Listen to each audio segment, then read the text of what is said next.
Students, हम कर रहे थे बच्चों कैश बुक का हमने पहला पार्ट आपको करवाया था सिंगल कॉलम कैश बुक का।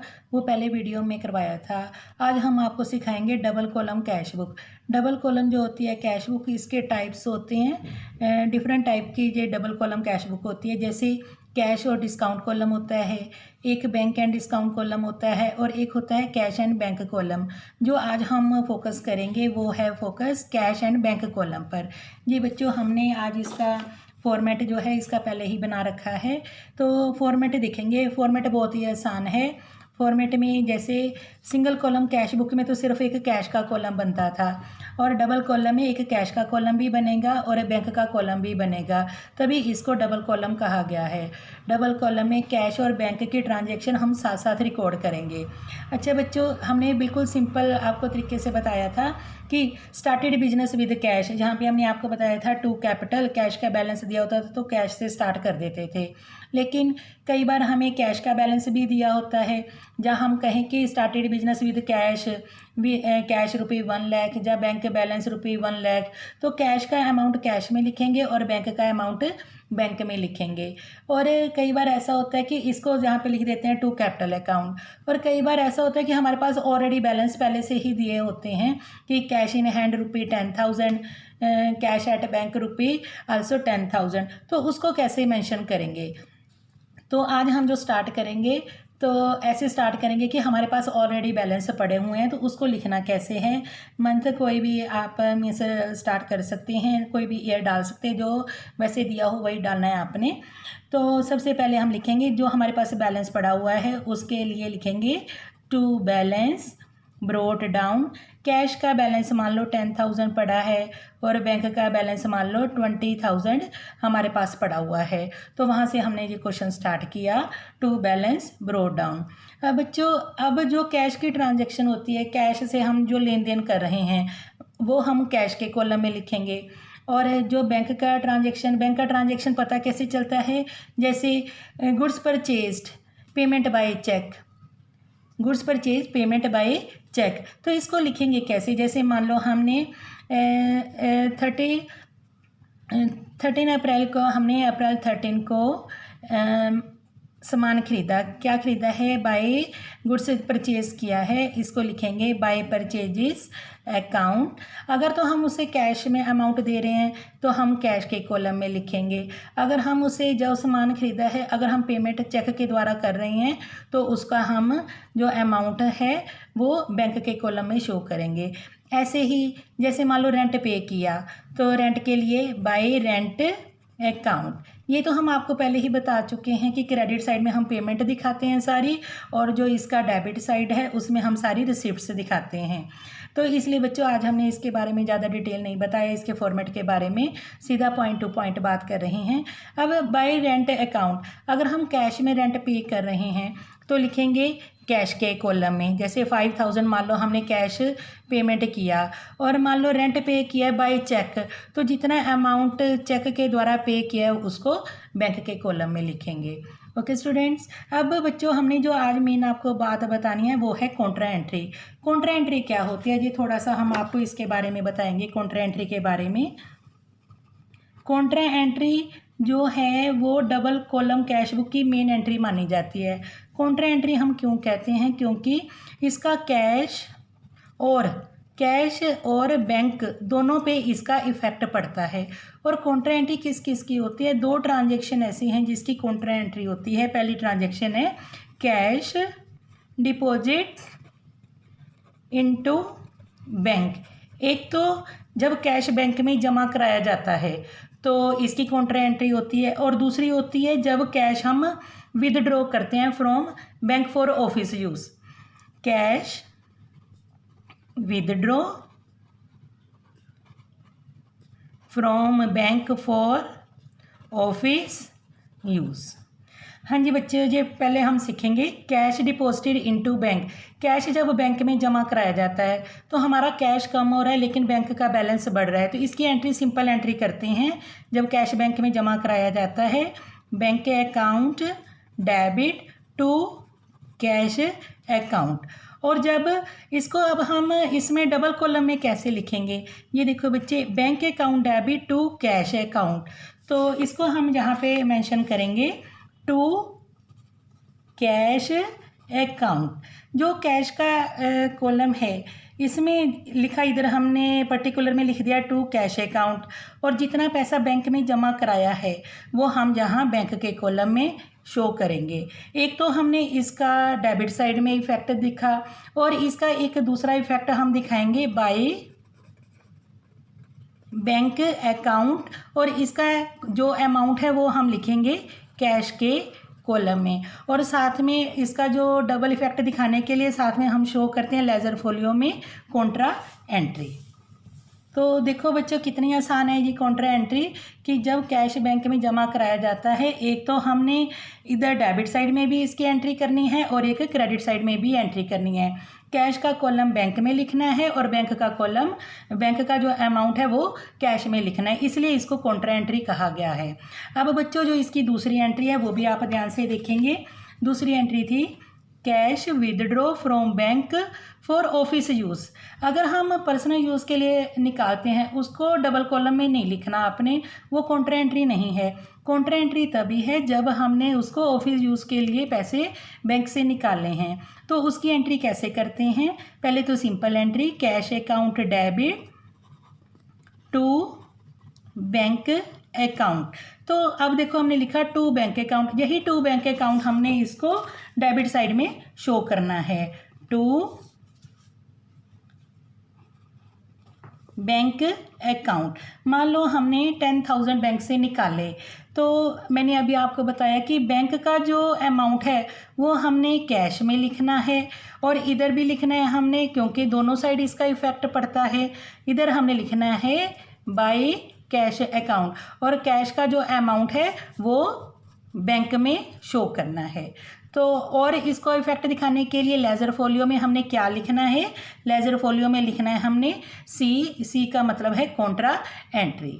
तो ये बच्चों दो जो एंट्री हैं मेन एंट्री मानी जाती हैं डबल कॉलम में। अगर बच्चे ये सीख जाते हैं तो उनका क्वेश्चन ठीक है, और डबल कॉलम जो है, डबल कॉलम में ये जो कॉन्ट्रा एंट्री है ये जरूर आती है।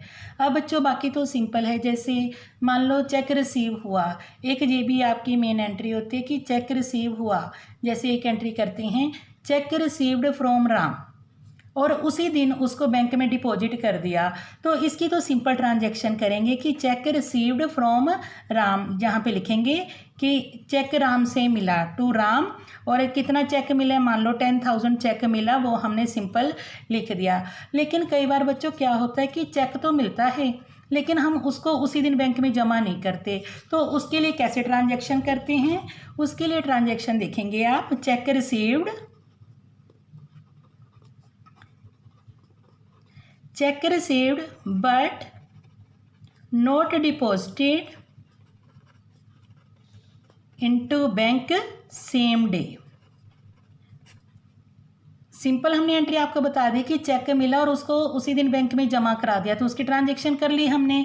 अब जो पॉइंट है कि चेक तो रिसीव हुआ है लेकिन साथ साथ बैंक में जमा नहीं कराया गया, उसी दिन बैंक में जमा नहीं किया गया, तो इसकी क्या ट्रांजैक्शन करेंगे, कैसे इसको शो करेंगे। मान लो चेक रिसीव हुआ है हमें, चेक रिसीव्ड फ्रॉम मोहन ₹20,000, इसकी ट्रांजैक्शन कैसे करेंगे, चेक हम लिखेंगे cheque in hand account debit to, जिससे ये चेक मिला है, मोहन से चेक मिला है तो उसका नाम लिख लेंगे, 20,000 का चेक ये मिला है। अभी हम इसको डबल कॉलम में शो नहीं करेंगे, अब इसको शो कब करेंगे, जब ये चेक बैंक में जमा कराया जाता है। तो जब ये चेक बैंक में जमा किया जाता है तब इसको हम इसकी कैश बुक जो हमने डबल कॉलम बना रखा है उसमें ट्रांजैक्शन करेंगे। कैसे, जब ये चेक बैंक में मान लो 2 दिन बाद जमा किया गया, 3 दिन के बाद जमा किया गया, जहाँ आफ्टर सम टाइम इसको जमा किया गया, तब लिखेंगे टू चेक इन हैंड। कितना अमाउंट था, वो जो 20,000 का अमाउंट मिला था वो अब हम बैंक में जमा कराएंगे। अब कई बार बच्चों क्या होता है, एक बैंक की ट्रांजैक्शन और सीखेंगे कि जैसे चेक राम से मिला हुआ है, ये चेक जो है कि डिसऑनर हो गया। डिसऑनर का मतलब है कि चेक अनादरित हो गया, मीन्स बाउंस हो गया, चेक वो पास नहीं हुआ, बैंक ने एक्सेप्ट नहीं किया। ये बच्चों आप ना जो डेट दी होती है इसको साथ साथ लिखेंगे।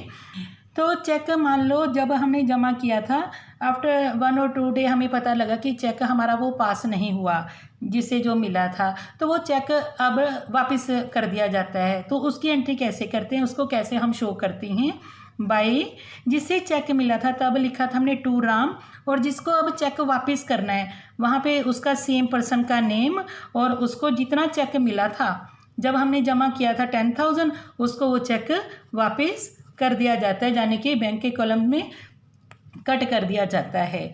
ये तो थी बच्चों जो मेन एंट्री थी एक चेक की, एक कॉन्ट्रा एंट्री की। अब बाकी तो सिंपल एंट्री हैं। अगर तो कैश अमाउंट मिल रहा है तो कैश के कॉलम में, और अगर बैंक चेक मिल रहा है तो सिंपल बैंक के कॉलम में, और अगर ऐसे ही पेमेंट कर रही हैं, कैश के द्वारा पेमेंट कर रही हैं तो कैश के कॉलम में लिख देंगे, और बैंक के चेक के द्वारा पेमेंट कर रही हैं तो बैंक के कॉलम में लिख देते हैं।